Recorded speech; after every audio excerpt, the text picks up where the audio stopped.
City India news Telugu. Welcome to city India news. Hyderabad L V ప్రసాద్లో జరిగిన సినీ నటి నిర్మాత కృష్ణవేణి గారి శత జయంతి మహోత్సవంలో వారి ఆహ్వానం మేరకు పాల్గొన్న సాంస్కృతిక శాఖ మంత్రి జూపల్లి కృష్ణారావు దృష్టికి సినీ నటులు మురళీకృష్ణ, మురళీ మోహన్, జయసుధ, రోజారమణి తదితరులు వారి సమస్యలను మంత్రి జూపల్లి గారి దృష్టికి తీసుకొచ్చారు. ఉమ్మడి ఆంధ్రప్రదేశ్లో సినీ రంగంలో మంచి ప్రతిభ చూపే నటులకు నంది అవార్డులతో పాటు పలు రకాల అవార్డులు ఇచ్చి సినిమా రంగాన్ని ప్రోత్సహించేవారు అని, తెలంగాణ రాష్ట్రం వచ్చాక సినీ రంగానికి అలాంటి అవార్డులు ఇవ్వడం లేదని, కాంగ్రెస్ ప్రభుత్వంలో అయినా మీరు మమ్మల్ని ప్రోత్సహించి మా కళను గుర్తించండి మంత్రి దృష్టికి తీసుకొచ్చారు. ఈ సందర్భంగా మంత్రి జూపల్లి గారు మాట్లాడుతూ, తప్పకుండా సీఎం రేవంత్ రెడ్డి దృష్టికి మీ సమస్యను తీసుకెళ్లి ప్రభుత్వం తరపున సమస్యను పరిష్కరించి సినిమా రంగానికి తగిన ప్రాధాన్యత ఇచ్చేలా కృషి చేస్తారని వారన్నారు. ఇంకొకటి కూడా, మీరు ఈ కల్చరల్ అసోసియేషన్స్ వీళ్ళ కోసం అన్న ఒక ఆడిటోరియం గవర్నమెంట్ తరఫున మీరు స్థలంలో కడితే బాగుంటుందని నేను అనుకుంటున్నాను. అండ్ ఆల్సో ఇంక చెప్పాలంటే నేను మై అసోసియేషన్ దాదాపు 100 పైన సినిమా షూటింగ్ జరిగి ఉంటుంది వాళ్ళ ఇంట్లో. అక్కడ అడుగుపెట్టిన ప్రతి యాక్టర్ భాష, తెలుగు, తమిళ్, మలయాళం అన్ని భాషల్లో ఉన్న ఆర్టిస్టులందరూ ఆ ఇంట్లో అంత ఫేమస్. ఆ రోజుల్లో వాళ్ళ ఇల్లు షూటింగ్స్ చేసేవాళ్ళం మేము.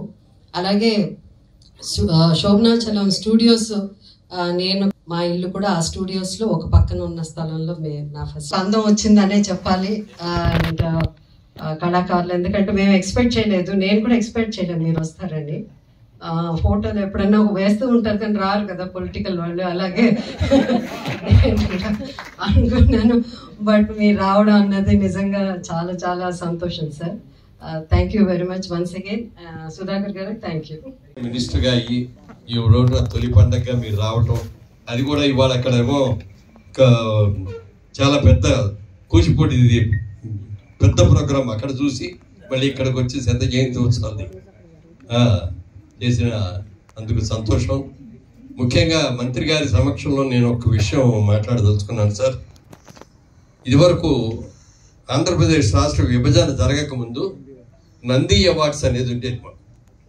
ఈ నంది అవార్డ్స్ ప్రభుత్వం ఇచ్చేటటువంటి అవార్డ్స్, ఉత్తమ చిత్రాలకి, ఉత్తమ నటీనటులకి, ఉత్తమ సాంకేతిక నిపుణుడికి ప్రభుత్వ పరంగా ఇది వస్తే, అవార్డు వస్తే మేమందరం దాన్ని చూసి ఎంత గర్వంగా చెప్పుకునేవాళ్ళమో, ఎంత ఆనందపడేవాళ్ళమో చెప్పడానికి వీలేదు సార్.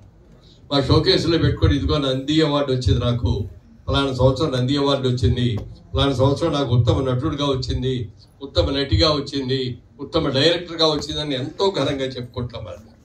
దానికి ఏం విలువే ఉండదు, కానీ గౌరవం. అలాంటి అవార్డ్స్ని ప్రభుత్వ విభజన జరిగిన తర్వాత ఈ 10 సంవత్సరాల్లో అస్సలు అవార్డు ఇవ్వాలి. అనేక సందర్భాల్లో ముఖ్యమంత్రి గారి దగ్గరికి వెళ్ళి, గత ముఖ్యమంత్రి గారికి వెళ్ళి విన్నవించుకున్నాం. అయినా కూడా చూద్దాం తప్పకుండా అన్నారు. 2-3 మీటింగులు వేశారు. అప్పుడు సింహ అవార్డ్స్ ఏదో పెడదామని చెప్పి అనుకోవటం కూడా జరిగింది, కానీ అది జరగల. ఏ దేశంలో అయినా సరే ఆ రోజుల్లో, పాత రోజుల్లో రాజులు మహారాజులు ఉండగా కూడా కవుల్ని, కళాకారుల్ని, సంగీత కళాకారుల్ని, నృత్య కళాకారుల్ని అందరూ కూడా రాజులు గౌరవించేవారు. ఏ దేశంలో అయితే కళాకారులు గౌరవించబడతాడో ఆ దేశం సుభిక్షంగా ఉంటుందని చెప్పి అందరికీ నమ్మకం. అలాంటిది ఈ రోజున మన ప్రభుత్వం ఈ కళాకారులకు ఇచ్చేటటువంటి నంది అవార్డ్స్ అనే దాన్ని, రాష్ట్ర విభజన జరగవచ్చేమో కానీ ఇక్కడ తెలుగు రాష్ట్రమే, అక్కడ తెలుగు రాష్ట్రం. కాబట్టి మంత్రి గారికి, జూపల్లి కృష్ణారావు గారికి నా విన్నపం, చాలా ముఖ్యంగా దీని గురించి మీరు మీ మినిస్ట్రీలో, క్యాబినెట్లో చర్చించి ఇమ్మీడియట్గా ఇది పెట్టాలి. ఎందుకంటే నంది ఫిల్మ్ అవార్డ్స్ని, ఫిల్మ్ అవార్డ్స్, టీవీ అవార్డ్స్, రంగస్థల నాటకాల అవార్డ్స్ 3 కలిపి పెట్టి చేసామండి. ఎన్నో సంవత్సరాలు చేసాం. అది ఇప్పుడు ఆగిపోయింది. దయచేసి మీరు ముఖ్యమంత్రి గారితో మాట్లాడి, మీరు మాకు సాంస్కృతిక మంత్రివర్యులు కాబట్టి ఇది మీ బాధ్యతగా ఈ సభాముఖంగా చెప్తూ, మా కృష్ణవేణమ్మ గారి శత జయంతి ఉత్సవం రోజున నా విన్నపంగా మీరు స్వీకరించాలని, ఇది మీరు తొందరలో చేయాలని కోరుకుంటూ సెలవు. తప్పకుండా వాస్తవంగా నాకు బాధ కూడా అనిపిస్తూ ఉంది ఇటువంటి పరిస్థితి జరిగిందంటే. ఎందుకంటే ప్రాంతాలు విడిపోవచ్చు కానీ మనుషులు కలిసే ఉన్నాం, మనసులు కలిసే ఉన్నాయి. ఇది బాధ్యత.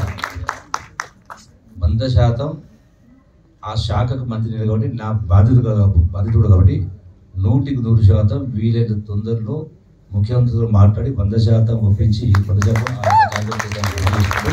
ఎందుకంటే ప్రోత్సాహం అనేది అవసరం.